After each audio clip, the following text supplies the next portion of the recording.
Marcus Cole wasn't usually one for taking risks, but that night was different. The storm outside raged against the hotel windows, the wind howling and rain splattering against the glass. It was another long night behind the counter of the Beacon Hotel, a tired, mid-tier establishment that Marcus had worked at for nearly 5 years.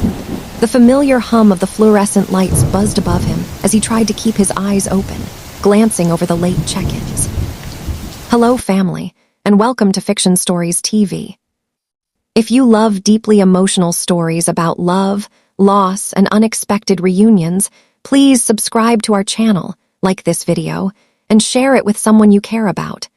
Don't forget to turn on your notifications so you never miss a new story from us. Your support truly means everything. Now sit back, relax, and let's dive in. A crash of thunder shook the hotel and Marcus winced. He shifted on his stool, rubbing his eyes. The tiredness had been growing ever since his daughter, Ava, had come down with the flu the week before. Every shift felt like an uphill climb, a blur of check-ins and complaints. He tried to focus, but tonight it felt harder than usual. As he watched the storm outside, he heard the familiar whoosh of the front door opening. He didn't look up at first. It was probably just another guest, seeking refuge from the weather. But then he heard the soft footsteps, tentative, almost cautious. Marcus glanced up. A young woman, soaking wet, stood in front of the counter, her clothes clinging to her skin. She had an air of uncertainty about her, her shoulders hunched against the chill of the storm. "Can I help you?" Marcus asked, his voice tired but polite. She looked up, startled, her eyes wide. I need a room. I'm stuck out there in the rain and my car broke down. I don't have much money." Her voice trailed off as she stared at the counter. Marcus could see she was distressed, a mix of exhaustion and desperation in her eyes. He'd seen people like her before, struggling, trying to get by. He understood the weight of having no one to turn to. "Do you have the full deposit?" he asked, although he already knew the answer. The woman nodded but then hesitated, biting her lip. "I can pay part of it, but not the full amount." She glanced at her phone, her brow furrowed. "I swear I'll pay the rest soon. I really need a place to stay for the night. I can't go back out there." Marcus felt the weight of her words. It wasn't just the storm that scared her. He could see it in her eyes. She was vulnerable, trapped in a situation she didn't know how to escape. The rules said no discounts, no exceptions. But the thought of sending her out into the storm with nowhere to go didn't sit right with him. He glanced at the clock. It was nearly midnight. He looked over at the register, then at her. "How much do you have?" She hesitated, pulling a crumpled bill from her bag. "I have enough for most of the deposit." Marcus felt his chest tighten. He knew he wasn't supposed to do this. His colleagues, Kevin and Lily, would lecture him for sure. But this was different. The woman in front of him wasn't some rich tourist looking for a bargain. She was desperate, and something told him she wasn't lying. "I'll cover the difference," Marcus said quietly, though he immediately regretted it. He could feel his stomach twist with anxiety. He knew that this wasn't the kind of thing he should be doing. "Really?" The woman looked up, astonished, her eyes wide with disbelief. "Are you sure?" Marcus nodded. "I'll put it on my account." He quickly punched the numbers into the system, hoping no one would notice. "Thank you," she said, her voice cracking slightly. "I didn't know what I was going to do. I'll pay you back as soon as I can." Marcus smiled gently, though his heart was heavy. "Don't worry about it, just get some rest. You've had a tough night." She nodded gratefully, and he handed her the key to a room. As she walked toward the elevator, Marcus sat back down, his fingers twitching with nervous energy. What had he just done? He couldn't afford to take such a risk. His job could be on the line if anyone found out. But when he saw her face, her relief, he knew he'd made the right choice. If you're feeling inspired by Marcus's story, don't forget to like, comment, and subscribe for more stories that showcase the power of kindness and empathy. Share this video with someone who needs a little hope today. The storm outside seemed to intensify after the woman had gone upstairs. Marcus tried to focus on his work, but his thoughts kept drifting back to her. Who was she? What had brought her to the hotel in the first place? And what would happen if someone found out about the discount he'd just given her? He couldn't help but feel guilty. He had gone against the rules, he had done something that could cost him his job, but his conscience nagged at him. Wasn't that what people were supposed to do? Help each other when they needed it most. The sound of the door opening brought him out of his thoughts. Kevin, the manager, walked in with his usual scowl on his face, glancing around the lobby before making his way toward the desk. "Anything important going on tonight?" Kevin asked, his voice dripping with sarcasm. "Nothing unusual," Marcus replied, trying to keep his tone neutral. "Just a late check-in." Kevin raised an eyebrow. "A late check-in, huh? Who's the lucky guest?" Marcus hesitated, but he quickly covered. "Just a woman who needed a room for the night. She had a little trouble with the deposit, but she'll be paying it back soon." Kevin didn't seem convinced. "You know we can't let people just waltz in and pay whatever they want, right? The hotel has a policy for a reason." Marcus stiffened. "I understand, Kevin. I just didn't think it was right to turn her away." Kevin shot him a pointed look. "Don't make excuses for breaking policy. The hotel's reputation is on the line." He paused, glancing over his shoulder at the still raging storm outside. "People like that, well, they cause problems. You can't just give them special treatment." Marcus clenched his jaw but said nothing. It wasn't worth arguing with Kevin. Kevin wasn't someone who understood the nuances of life. He didn't get what it was like to struggle, to fight for every penny just to make ends meet. Marcus had been there once. As the night wore on, Marcus couldn't shake the feeling that the woman he had helped wasn't just a guest. There was something about her, her desperation, her quiet strength, that made him feel like she was somehow different. And despite the risks, he couldn't regret his decision. The night dragged on, but Marcus couldn't shake the nagging feeling in his gut. He kept glancing at the clock, his mind racing. He was already taking a risk, letting Emily, or whatever her real name was, stay in the hotel without paying the full deposit. What if she didn't come back to pay him? What if she just disappeared into the night? At some point, he began to doubt his decision. But then he remembered her eyes, the relief when he gave her the key, the gratitude in her voice. He couldn't bring himself to regret it, not when he could see the desperation in her. Around 8 a.m., Marcus was just finishing up his shift, still feeling the weight of his choices, when the phone on the counter rang. It was an unusual time for a call. He picked up immediately, hoping it wasn't some last-minute issue. "Marcus, come to the back office," came the familiar voice of Lily, his coworker. Her tone was sharper than usual, and it made him nervous. "What's going on?" Marcus asked, his voice low. "Just come," she said before hanging up. Marcus felt a wave of dread wash over him. Something wasn't right. He grabbed his jacket, quickly made his way to the back office, and when he stepped inside, he found not only Lily, but also Kevin, the manager, standing next to the hotel's regional manager, who looked stern. "Marcus," Kevin started, looking over his glasses with a pointed stare. "We need to talk." Marcus felt his chest tighten. He could already feel the weight of the decision he had made the night before crushing him. "About what?" Marcus asked, trying to keep his voice steady. "About the guest you checked in last night," Kevin said coldly. "You know the policy, we don't allow discounts for anyone, regardless of the situation. But you went ahead and broke the rules. We don't tolerate that kind of behavior here." "I told you I helped her. She needed it, Kevin," Marcus said, his voice growing more defensive. "She couldn't pay the full deposit, but she promised she'd pay me back. It was the right thing to do." "I don't care about what you think is right," Kevin shot back, crossing his arms. "What matters is the hotel's policy. You can't just go around breaking it because you feel sorry for people." Marcus's heart sank. He could feel the walls closing in. Kevin's hard gaze made it clear that he wasn't interested in hearing about compassion, only about following rules and regulations. Suddenly, the door to the back office swung open, and Emily walked in. Marcus's heart skipped a beat. She was no longer in the drenched clothes from the night before. Instead, she was dressed in a perfectly tailored suit. Her demeanor had completely changed. She was no longer the vulnerable woman asking for help. She stood tall, exuding confidence. "Emily," Marcus asked, his voice faltering, "you're here to check out." She smiled, but it wasn't the same warm, grateful smile from the night before. This time, her expression was calm, composed, almost like she was waiting for something. "I'm not Emily," she said quietly, her voice clear and deliberate. Marcus froze. "What do you mean?" "I'm Amelia White," she said, removing her sunglasses and setting them down on the desk. "The CEO of this hotel chain. I've been staying undercover for the past few days to observe the behavior of the staff and see how they treat guests." Marcus's jaw dropped.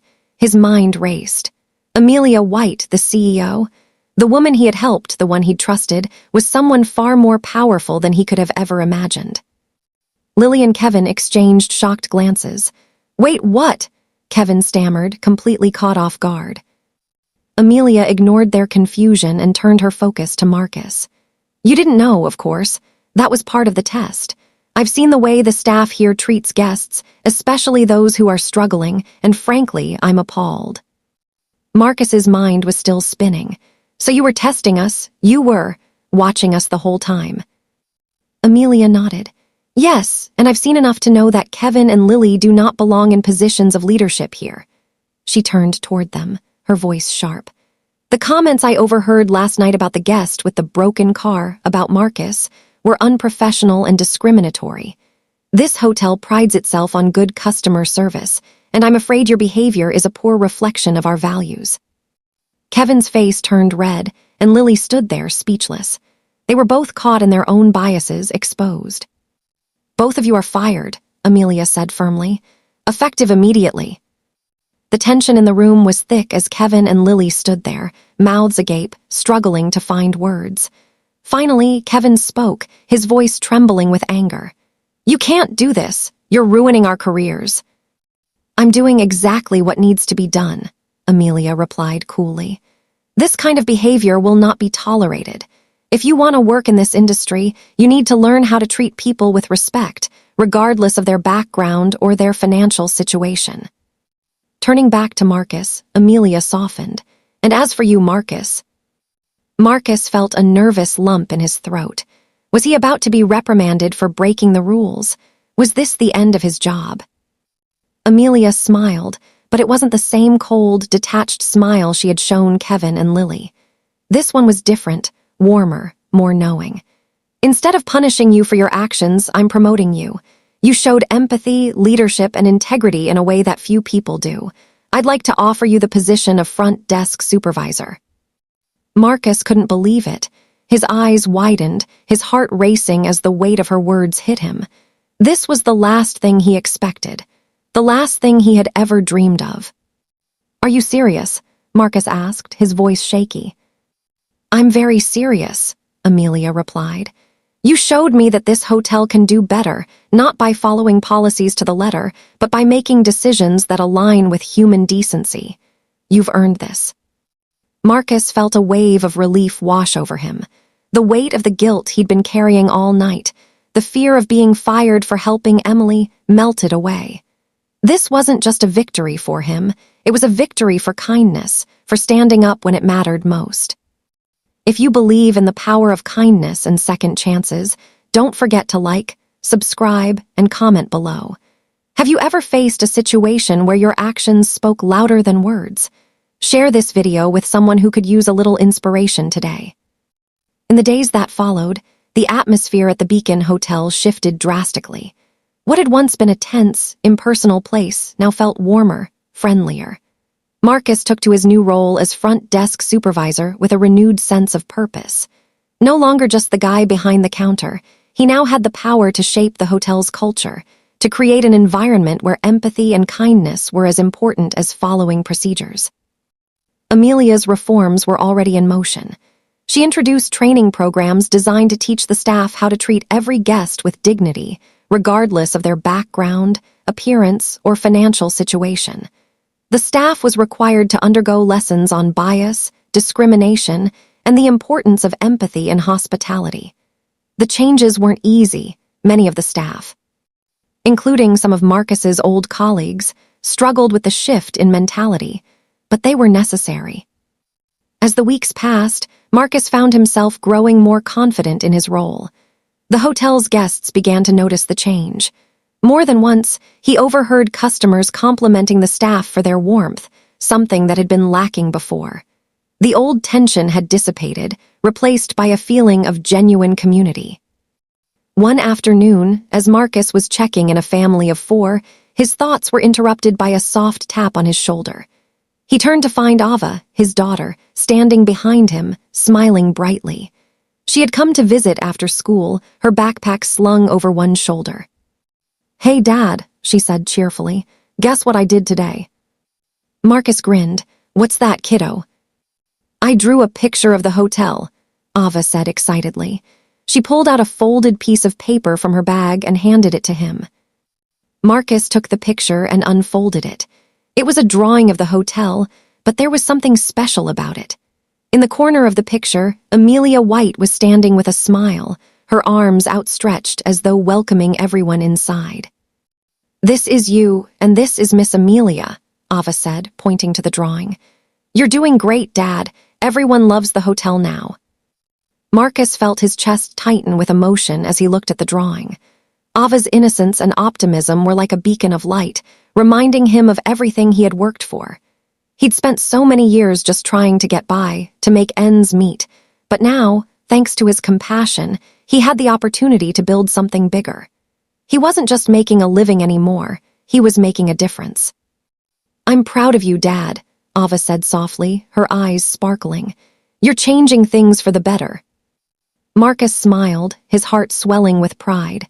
"Thank you, sweetheart. This is just the beginning." Later that evening, Marcus found himself in a meeting with Amelia. She was sitting across from him in her usual composed manner, but today there was a warmth in her eyes that made the conversation feel more personal than usual. "You've really turned things around here, Marcus," she said, her tone genuine.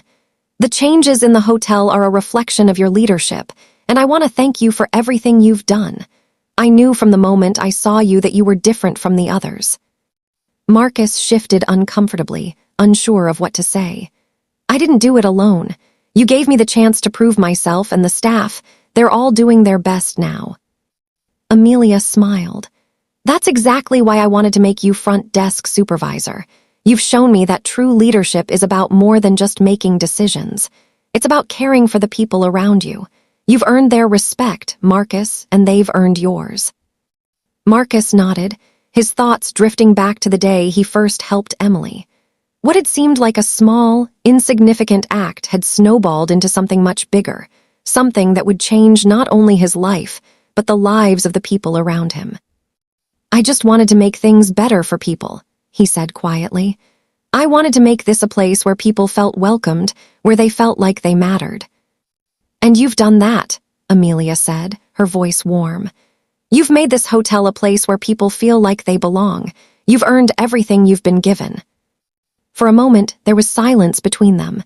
Then Amelia stood up and extended her hand to Marcus. "I look forward to seeing where you'll take this place next, Marcus. You have the potential to go far." Marcus stood and shook her hand firmly, a sense of fulfillment settling in his chest. For the first time in a long while, he felt like he wasn't just surviving, he was thriving. In the months that followed, the Beacon Hotel underwent a dramatic transformation. The new training programs Amelia had implemented continued to shape the way the staff treated their guests, fostering an environment of inclusivity and respect. The hotel's reputation began to improve, not just because of the quality of service, but because of the sense of warmth that now permeated the space. Marcus continued to excel in his new role, and with each passing day, he felt more empowered to make decisions that weren't just about the bottom line, but about the people they served. He became a mentor to his colleagues, teaching them the importance of leading with compassion and making connections with guests, no matter their background. One evening, after another successful day at work, Marcus walked into the lobby and found his daughter, Ava, waiting for him. She was standing near the entrance, her backpack slung over her shoulder, smiling widely. "Guess what, Dad?" Ava asked, her eyes shining with excitement. "What is it, sweetheart?" "I made a drawing of the hotel again," she said, holding out the paper. "And guess who I added this time?" Marcus took the drawing and unfolded it. It was a picture of the hotel, but this time, Amelia was in the front, standing beside him and Ava, holding hands, smiling brightly. At the bottom of the drawing, Ava had written, "A family of friends." Marcus felt his throat tighten. He looked up at his daughter, who had so much faith in him, so much belief in the change he had made. He had come so far from the man who had struggled to get by, and now he was the man who could offer others hope. "Thank you, Ava," Marcus said softly, his voice full of emotion. "This is the best gift you could give me." If Marcus's story inspired you to believe in the power of kindness and second chances, like this video, comment below, and subscribe for more stories about resilience, change, and hope. Have you ever been given a second chance? Share your story with us and share this video with someone who needs a little inspiration today.